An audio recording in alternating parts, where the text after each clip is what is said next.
લક્ષ્મી પૂજન અને ચોપડા પૂજન, ધનતેરસ, દિવાળી, નવું વર્ષ અને લાભ પાંચમના દિવસે સારા ચોઘડિયામાં થઈ શકે.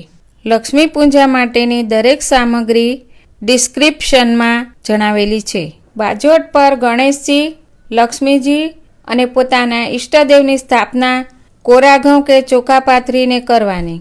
ત્યાર પછી દીવો કરી ભગવાનને પ્રસાદી ધરવાની. બીજા બાજોટ પર સ્વચ્છ કપડું પાથરી 5 કઠોળના અલગ અલગ સાથિયા કરવા.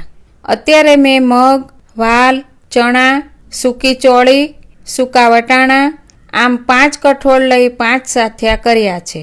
લક્ષ્મી પૂજા માટે ચાંદીના સિક્કામાં શ્રીયંત્ર, સોના ચાંદીના કોઈપણ સિક્કા, પંચધાતુનો સિક્કો, ચલણી નાણાંની પૂજા કરી શકાય. ગણેશજીને સ્નાન કરાવવા માટે પંચામૃત, ગંગાજળ જો હોય તો શુદ્ધ જળ, રૂમાલ અને થાળી જોઈશે.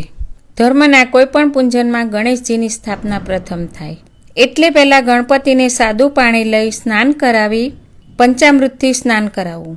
ત્યાર પછી ગંગાજળ કે શુદ્ધ જળથી ગણપતિને સ્નાન કરાવી લૂછી ગણપતિની સ્થાપના કરવાની.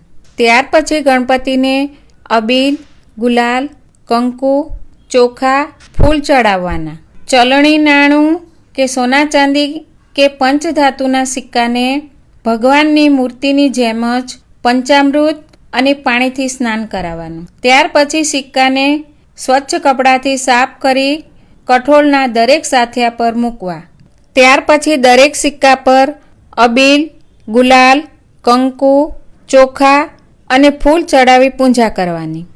લક્ષ્મીજીની પૂજા થયા પછી આરતી કરી પૂજા સંપન્ન કરવી.